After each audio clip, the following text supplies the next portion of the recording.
what you said, Tony, about developed countries, you know, it's no coincidence that developed countries have, you know, a lot of local libraries, community libraries, and so on. Dapo, this is a document that you developed. I mean, but there are public statistics anyway. You know, 10.5 million Nigerian children are out of school. 47% of Nigerians are illiterate. That is, they cannot read or write. Which is a UNESCO Education for All global monitoring report. Only 25 to 30% of WAEC applicants for the past 5 years secured a credit in mathematics and English language annually. In Lagos State, 71% of schools are private, and 33% of these private schools are classified as mushroom schools. Okay, and a whole lot, but let me go down here. Public libraries in Lagos State are 16. Yeah? Only 16 public libraries in Lagos State. 13 of them are operated by state government. 2 private libraries that are open for public, 2 of the 16 are private libraries that are open for public use, and 1 is National Library. This is a bit worrying, isn't it? Worrisome. So, again, I mean,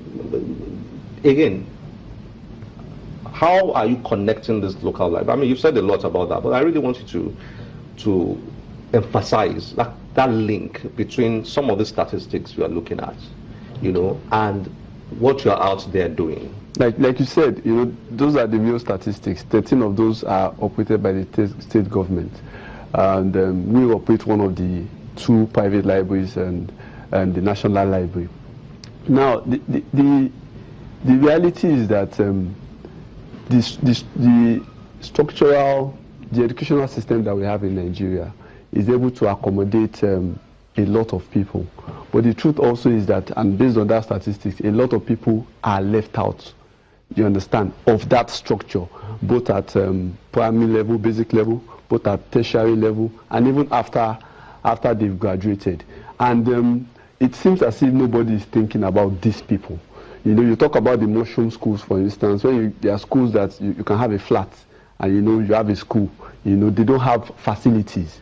So what we are advocating for is how to make public libraries to do more. To do more? Yeah, doing more with public libraries. She mentioned the concept of making libraries active. You understand? Making libraries engage the community. And the question is, how can libraries do that? We've been able to do a couple of these things in Ojoko with the library that we set up there. So how do we make libraries active? 1, by creating activities around the libraries that will bring people into the library. You know, so I'll give an instance. The issue of students who are planning to get into tertiary institutions, about 1.7, I think, would jam this year, and only about 400,000 can be admitted into our tertiary institutions. So what happens to the 1.3 million? You understand? But if you have a library that has a digital center, you know, students can do online learning. You know, they can come to the library and they can enroll for online courses, you know, while they are still within their community. So basically, you're advocating not just to have many libraries, more libraries, but also to change the whole concept of a public library. Yes. That's very good, because, I mean, that in a way answers the question I was going to ask you. Okay. That some people argue that the world has changed. The world has gone so digital. You know, the internet, e-books, and so on. That should we be having libraries as we've always had them? You know, libraries. Somewhere you go to and you see stacks of books, and then you pick your book and then you borrow, or you sit down to read and walk out. So they try to knock the idea of having more libraries around as we've always known libraries.